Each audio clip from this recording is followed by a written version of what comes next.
Eh bien, salut à tous, c'est le Doc. Aujourd'hui, on va parler de Voyage au bout de la nuit de Louis-Ferdinand Céline. C'est parti, générique.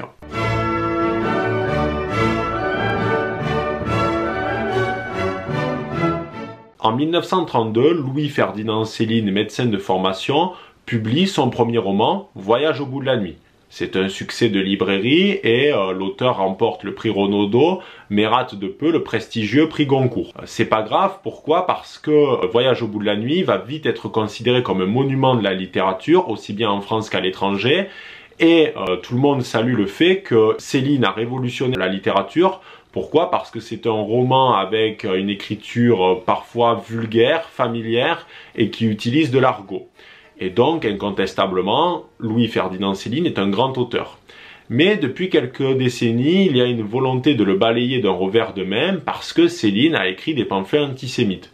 C'est un fait, Céline était antisémite, mais il ne faut pas tomber dans la grande déraison et vouloir jeter à la poubelle donc le travail de Céline et notamment Voyage au bout de la nuit, parce que ça serait un drame et ça serait faire preuve d'une grande déraison.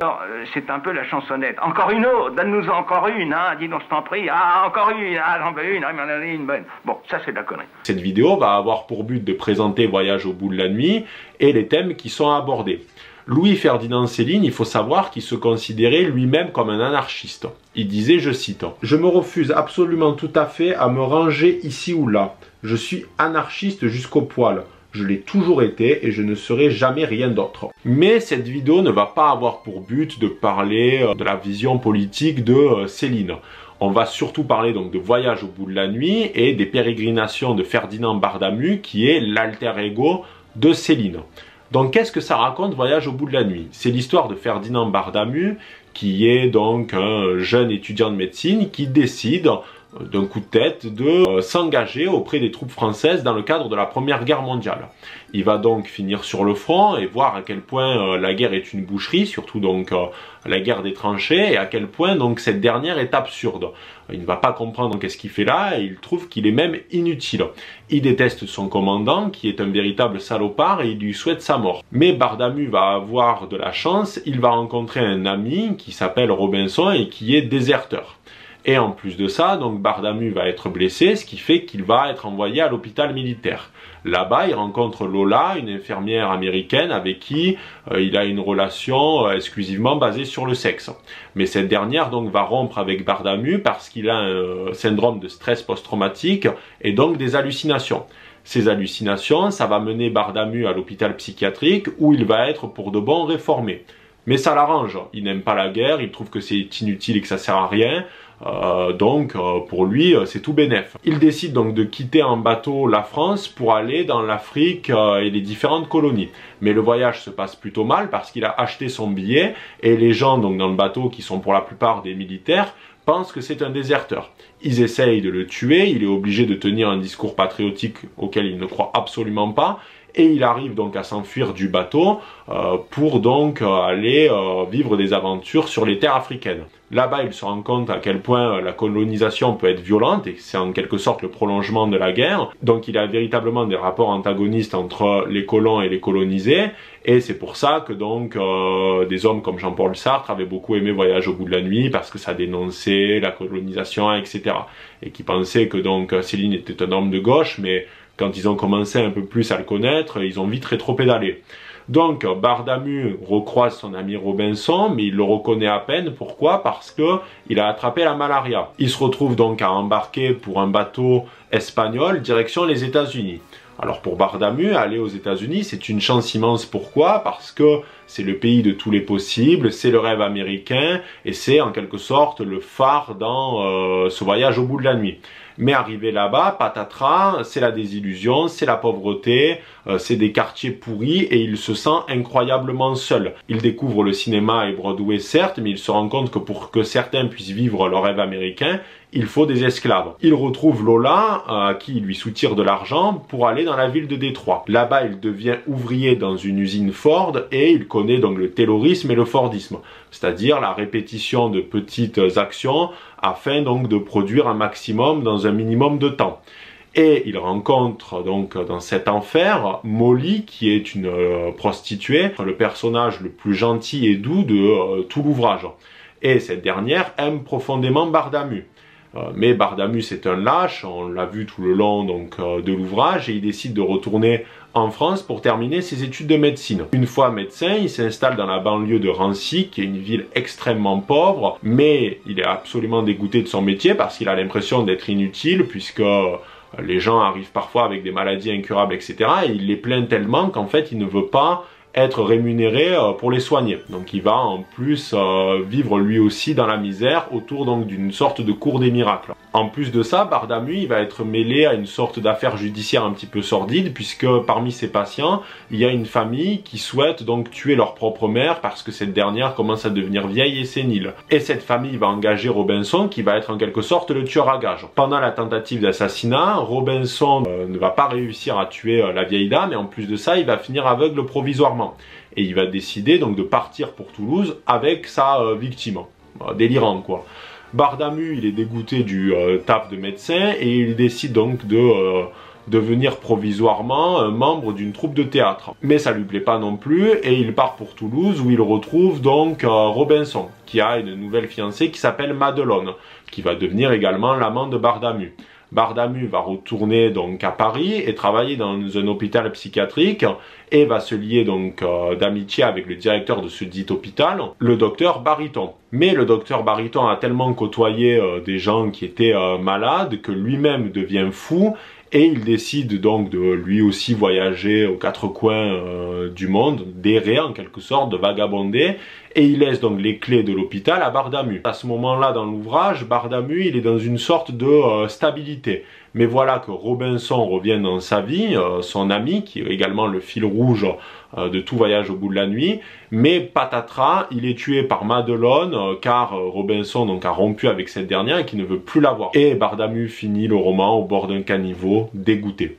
Alors, voyage au bout de la nuit, il y a de nombreux thèmes qui sont abordés dans le roman. Tout d'abord, on a la guerre. Pour Bardamu, la guerre, elle est inutile, elle est absurde. Il ne comprend pas pourquoi il doit aller se battre contre des Allemands qui, en quelque sorte, lui ressemblent. Il trouve que c'est une volonté de domination, à la fois des hommes politiques et de l'armée, sur des individus qu'on envoie au casse-pipe pour rien. C'est absurde, il ne comprend pas. Il faut se souvenir que Bardamu est anarchiste, c'est-à-dire qu'il n'aime pas cette idée d'ordre et d'hierarchie. Donc en plus, il voit la violence, les massacres, et il se rend compte à quel point l'individu peut être sombre et mauvais. Et quand il va aller ensuite en Afrique, donc dans les différentes colonies, il va retrouver en quelque sorte le prolongement de la guerre. C'est-à-dire cette violence, les colons et les colonisés qui ne cessent de se tirer la bourre et de se rendre coup pour coup. En plus, il comprend très bien qu'il y a des volontés économiques là encore. Et Bardamu ne cesse de toujours vouloir fuir. Il essaye toujours de trouver dans sa vie des échappatoires. Un coup l'Afrique, un coup les États-Unis. Mais en fait, il est marqué d'un sceau maudit, celui du désespoir. C'est-à-dire que partout où ira Bardamu, il verra que la face la plus sombre, la misère humaine, ce qu'il y a de pire. Alors quand il va aller aux États-Unis, il va y avoir une sorte de bouffée d'air frais, c'est Molly, mais on voit que Bardamu, qui est marqué du sceau de la lâcheté, ne va pas rester avec elle, alors que c'est véritablement avec Molly qu'il aurait pu construire quelque chose, avoir une vie saine et stable. Mais il ne le fait pas, pourquoi? Parce qu'il est aussi traumatisé de la guerre, et il est en quelque sorte maudit. Partout où il ira, il n'y aura que le désespoir, que la mort et que la désolation. Et quand il retourne en France, il voit bien tout ça, il voit bien la misère humaine, il sait qu'il ne peut pas aider certains de ses patients qui sont atteints de maladies incurables.